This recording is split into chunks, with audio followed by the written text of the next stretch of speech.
público a quién le gusta el tequila o el mezcal. Muy bien. Solamente hay una persona, ya no. Ya, estaba dormido. A todos los que les gustan, ¿saben ustedes que le deben a los polinizadores todo lo que están disfrutando? El momento que me lo hizo ver más claro fue hace unos años cuando estaba yo visitando a unos colegas del TEC de Monterrey en Campus Monterrey. Me llevaron a visitar una cueva que estaban trabajando, cabildeando para hacerla un santuario. Entonces fue hermosísimo ver más de 20,000 murciélagos dando vueltas en el centro de la cueva y verlos salir al atardecer. Resulta que los murciélagos salían, el espectáculo era maravilloso en el momento, pero después se dispersaban por toda la zona alrededor de Monterrey, a toda la zona donde cultivaban cítricos, a las zonas que hacían agroexportación o los que vendían las hortalizas, las verduras que iban a dar a la ciudad. Y el valor era enorme en el momento que hicieron la conexión ecológica de combaten las plagas, polinizan. En ese momento empezamos a hacer cálculos y claro, el valor económico de esa cueva en términos de productividad agropecuaria en todos los municipios que estaban alrededor en su zona de vuelo era mucho mayor que el pequeño costo de mantenerla para la conservación. Los ejercicios de valoración son un ejercicio de hacer puentes, de hacer conexiones entre los sectores económicos que no lo saben pero se benefician de la conservación de la biodiversidad y aquellos que lo están haciendo.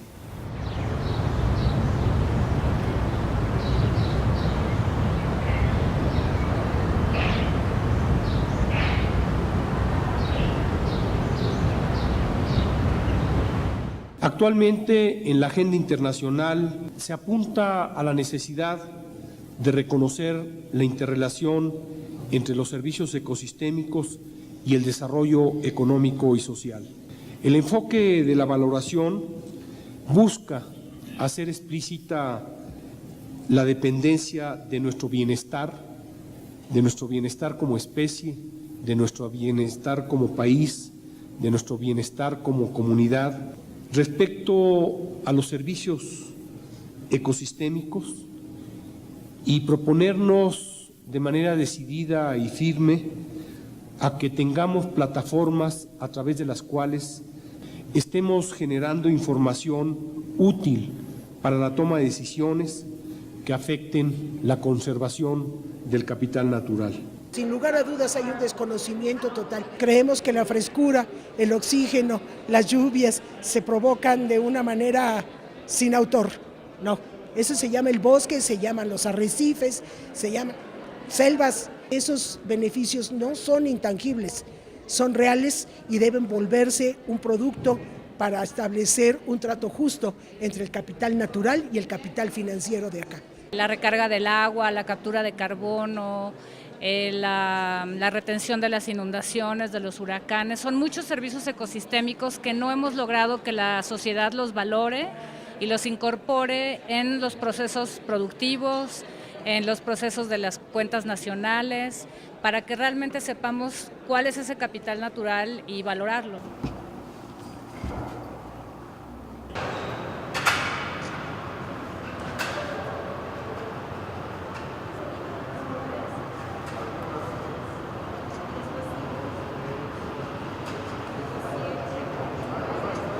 Existe un gran compromiso por parte de Alemania para promover la conservación y el uso sustentable de la biodiversidad a nivel internacional.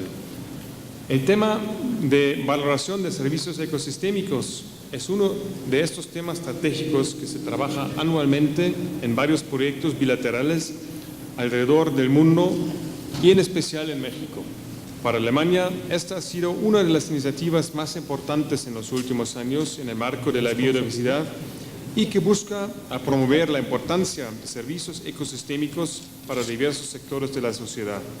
No podemos dejar que esta inercia, en donde las tareas de conservación del patrimonio natural del mundo y las tareas asociadas al desarrollo económico y social sigan viéndose como agendas separadas, agendas que no convergen y que en condiciones de prioridad suelen colocar al tema de conservación en condición de desventaja.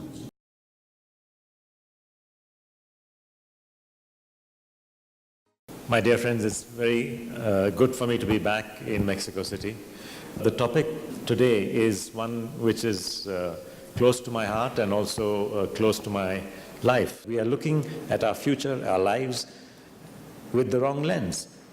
We do not value what matters, and that's one basic problem in the way that we are running this planet.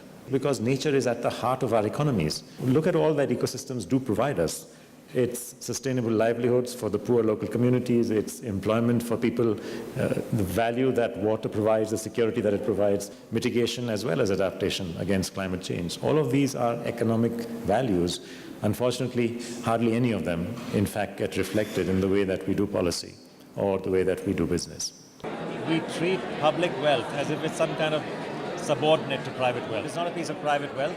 There's this inevitable consideration that somehow it's inferior, which is, of course, pure psychology. It's nothing to do with economics or reality. And we just gotten so used to the wrong economics because of undervaluing public goods and service and overvaluing sometimes private goods and services.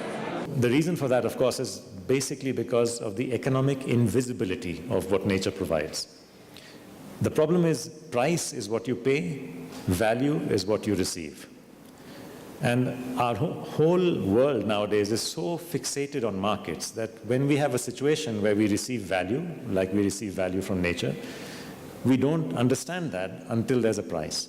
And the problem is there will be no price because these values are public goods and services. Even though the valuation of the pollination that comes from insects, especially bees, is more than $200 billion, right? $200 billion is a large amount of value which comes thanks to their pollination. But when did a bee ever send you an invoice, right?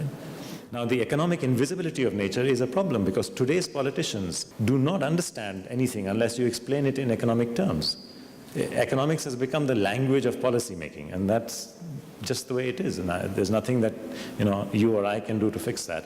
Estamos perdiendo lo más por lo menos. Los grandes degradadores de algunos ecosistemas ricos de nuestro país han sido sectores económicos poco productivos. El costo de la degradación ambiental en México, el último dato que tenemos, representa el 7% del PIB, mientras que nuestro crecimiento económico está en tasas todavía muy bajas, de alrededor de un 2 o un 3%. Entonces ya tenemos un déficit de pérdida de capital natural que, si lo vas acumulando con el tiempo, eso representa el futuro de las próximas generaciones. Entonces sí tiene que haber una revalorización, por un lado, de la productividad y el valor del capital natural, y por el otro lado de cuál es el costo-beneficio de su pérdida.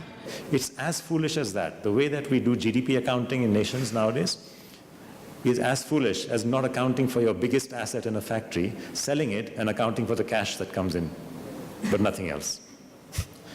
And yet we do it. Every nation in the world does this. What kind of an economic system do we have if something which is, in poor countries, the single largest capital asset is completely invisible? It's not on your balance sheet. This is basically bad economics, right? Economics is about scarce resources. Economics is about valuation. If you are not valuing assets, if you are not respecting scarcity, then you are not doing good economics, period. And nobody can argue about that. So we need to fix this. And basically it's about fixing economics as well.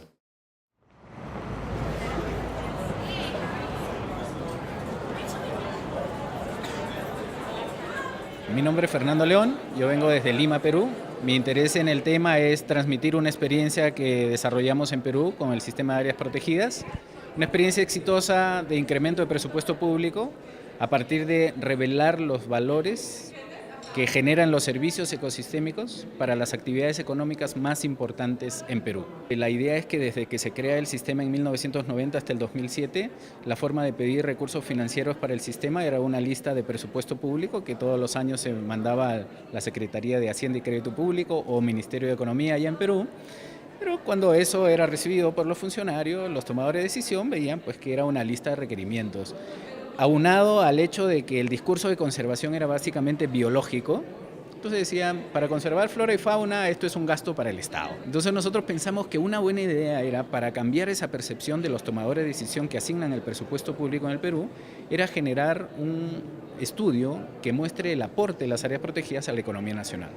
Se desarrolló ese estudio, se desarrolló otro de brecha financiera, Y conjugando estos estudios, enviamos el presupuesto con los argumentos. ¿Por qué necesitamos incrementar el presupuesto? Porque aportamos más de 2.500 millones de dólares a la economía cada año. Eso, acompañado con un cambio institucional de la política pública en el Perú, la creación del Ministerio del Ambiente, nos permitió incrementar en 500% el presupuesto de las áreas protegidas. Alguien que está en la Secretaría de Hacienda y Crédito Público todos los días toma decisiones sobre la base de conceptos económicos, financieros, y eso es su lenguaje natural. Tenemos muchos argumentos desde la conservación para que llegar también con argumentos económicos y convencerlos.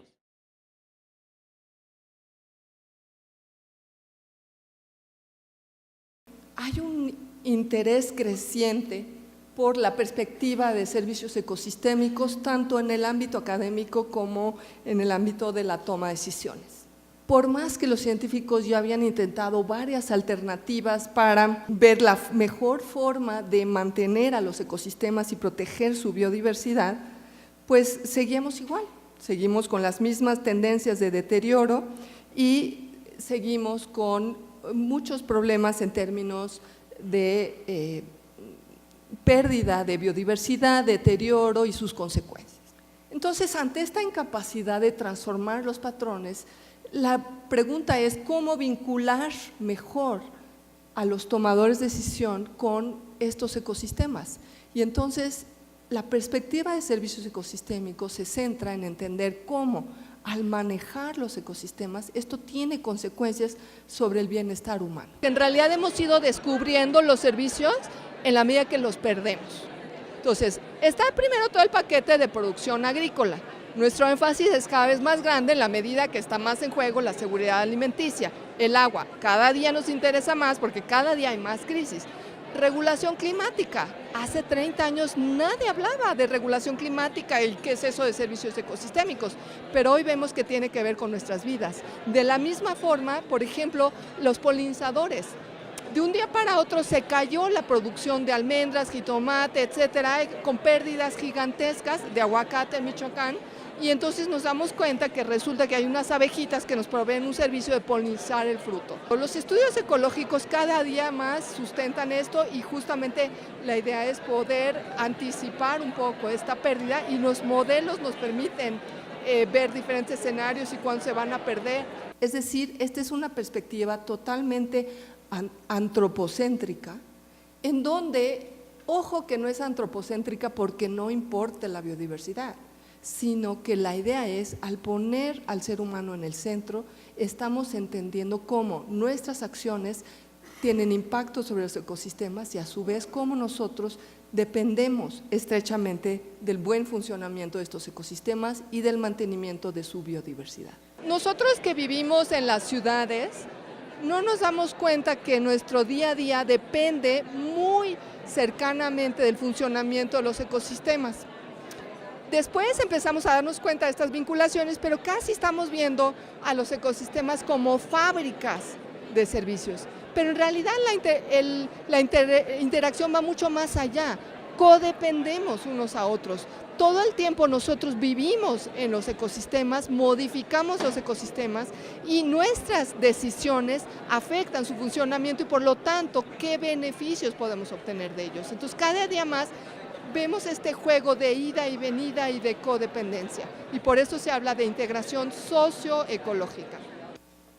Finalmente, toda esta valoración de los diferentes componentes y esta integración ecológica nos permite sustentar una toma de decisiones. Estamos hablando de la generación de políticas públicas más transversales donde podamos entender claramente el vínculo, por ejemplo, entre producción agrícola, agua, pesquerías, biodiversidad, bosques, salud humana y por lo tanto los vínculos que existen entre Zagarpa, CNA, CONAFOR, salud, incluso la Secretaría de Desarrollo.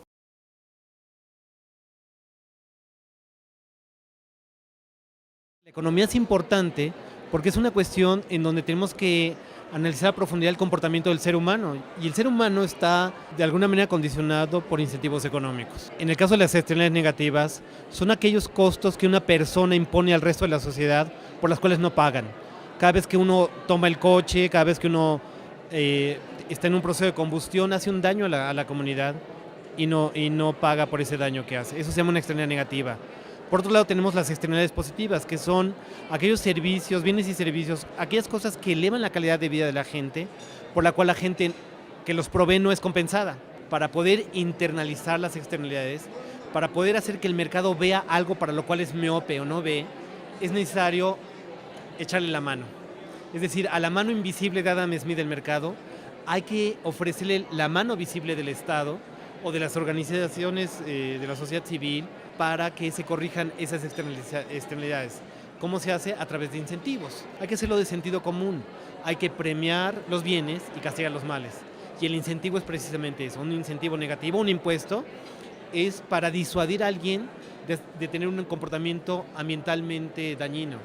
Un incentivo positivo es para promover un comportamiento ambientalmente amigable.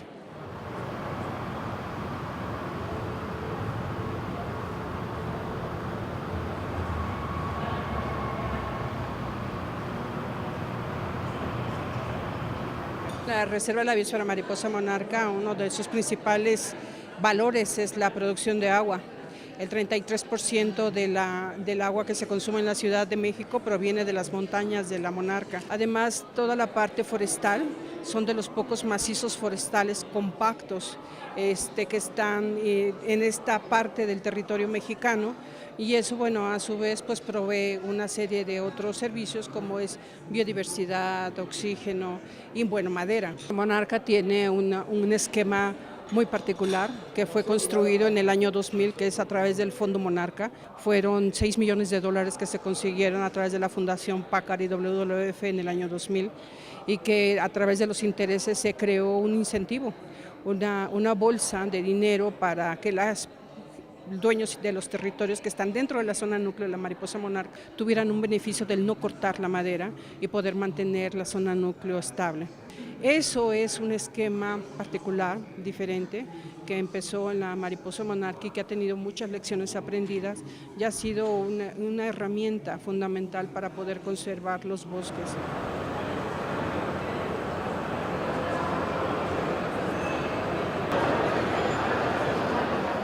Los fondos de agua son mecanismos financieros innovadores que lo que buscan es vincular a un servicio ambiental específico con los usuarios directos de esos servicios ambientales, y se generan portafolios de inversión, y estos portafolios de inversión están vinculados a acciones directas en campo. La magnitud con la que podemos presentar el éxito o el impacto de este tipo de programas puede ser en cuanto a infraestructura verde. ¿Cuál sería el costo equivalente de poner una planta de tratamiento, como el caso muy sonado de Nueva York, para evitar o prevenir la contaminación en la cuenca hidrológica y que después a la ciudad le cueste menos? Podemos hacer entonces estas valoraciones económicas, o podemos también hablar de magnitudes. ¿Qué es lo que la gente quiere escuchar? Yo quiero saber, si conservo 1 hectárea de bosque, ¿cuál es la cantidad de agua real o la cantidad de biodiversidad que estoy protegiendo? Y eso nos ha funcionado muy bien, porque podemos hablar de acciones específicas con impactos específicos en millones de metros cúbicos de agua que impacten los servicios ecosistémicos que se hayan identificado para cada fondo de agua.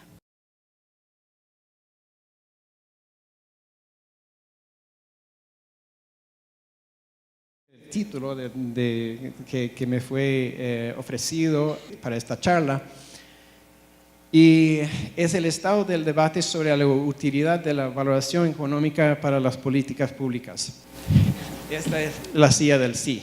El primer argumento que se hace a favor de la utilidad de la valoración es que si no valoramos la naturaleza, su valor implícito en la toma de decisiones es cero. No hay cómo incorporar su valor a los análisis de costo-beneficio si no hemos medido ese valor. By valuing ecosystem services, it helps us, I think, make a more balanced financial argument to say that these things are real. Yes, they're priceless, but if we can try to put a price on it, somewhere between zero and priceless, it really helps in the dialogue and gets part of these values into a decision-making context.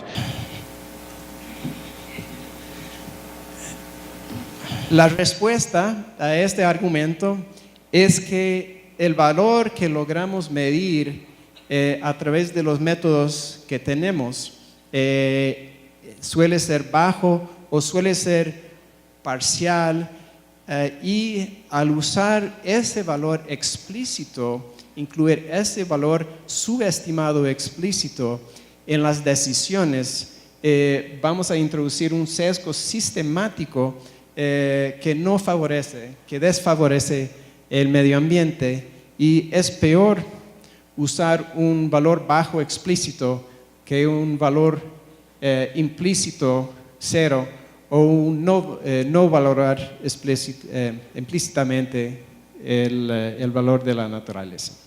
Hay valores de la naturaleza que no debemos tratar de valorarles, por ejemplo, en términos de dólares o de pesos, que más bien son cosas espirituales o de importancia que no valga realmente tratar de asignar los valores. Sí.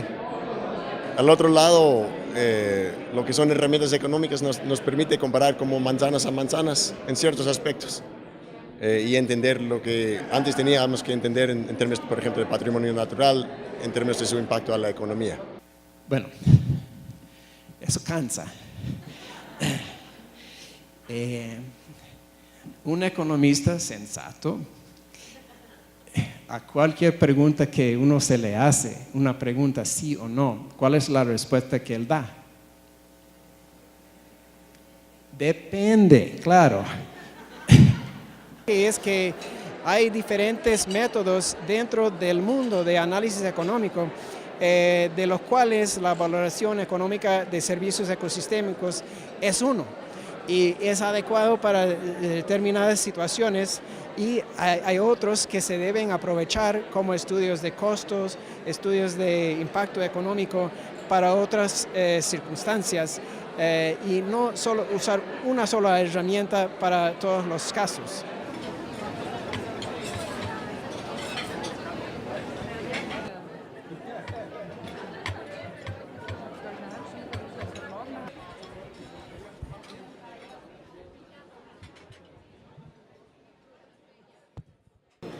Las empresas quieren ver los números, algo pragmático, algo que se pueda medir y me dije que del investimento, las inversiones que estoy haciendo son realmente utilizadas para la biodiversidad.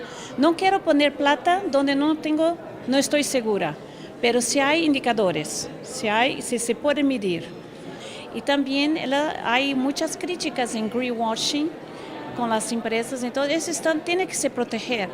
Y la protección viene de acciones realmente concretas, efectivas, científicamente aprobadas. Nosotros tenemos que abrir el diálogo. Se gana mucho más aproximándose de que evitándolas.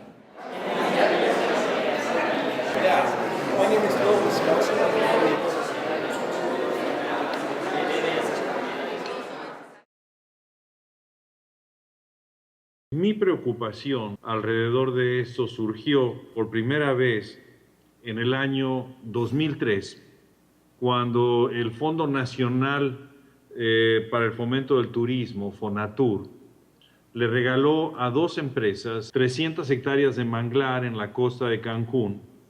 Se las dio gratis, se las regaló.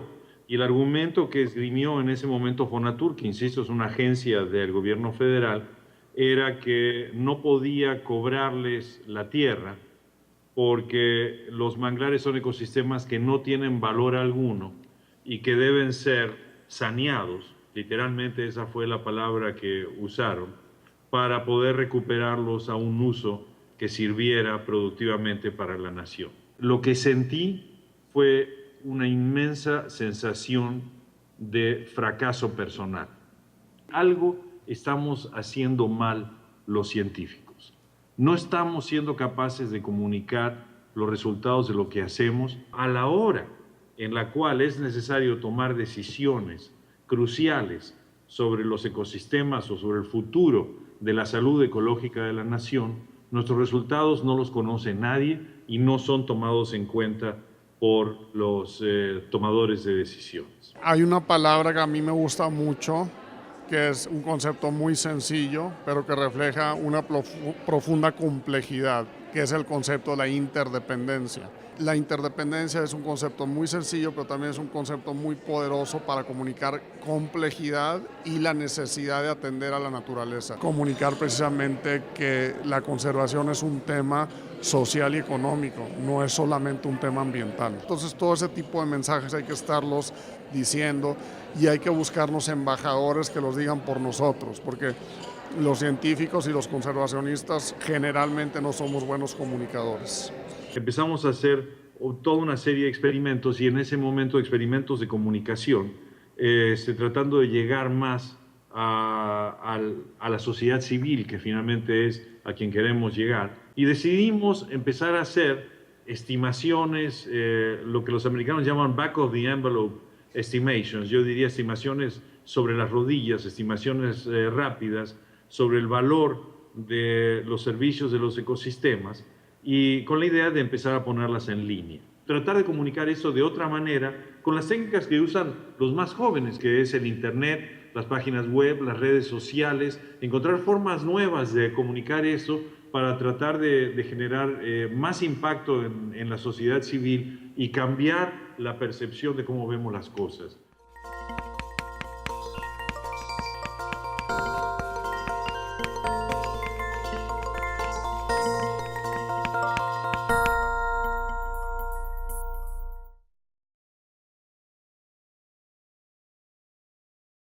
No podíamos dejar pasar el seminario sin presentarles a ustedes una de las principales razones por las cuales estamos el día de hoy aquí, y es esta iniciativa de valoración de servicios ecosistémicos en áreas naturales protegidas de México. Esta iniciativa es una iniciativa conjunta entre la CONAMP y la GIZ en México. Es uno más de los proyectos exitosos que tenemos de colaboración entre ambas instituciones. Hace años que la gente lleva trabajando el tema de conservación de áreas naturales protegidas en México. Siempre hablamos del valor de los servicios ecosistémicos, de la biodiversidad en general y en particular de las áreas protegidas.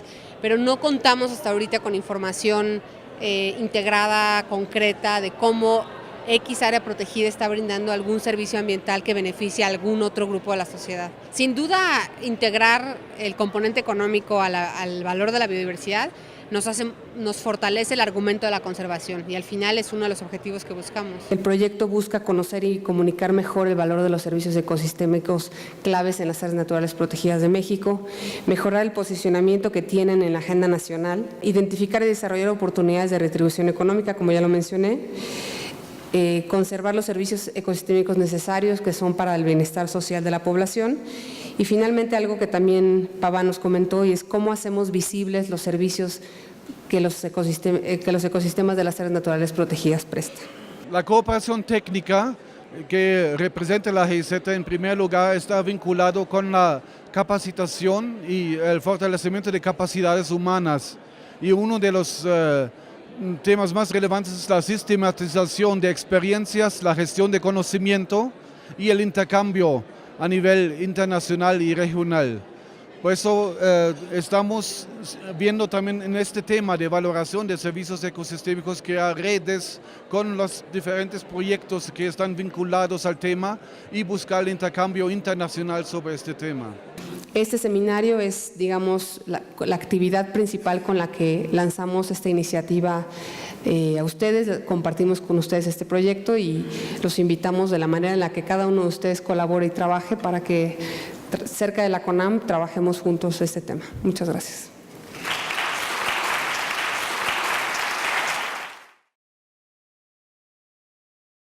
Yo creo que este evento es el inicio de una discusión que va a tener enormes repercusiones para el futuro del país. Se trata ni más ni menos de internalizar en toda la población, en todos los poderes, la necesidad de valorar a los ecosistemas para aspirar a no solamente una economía verde, sino un país que es capaz de aprovechar su biodiversidad y conservar su gran riqueza natural.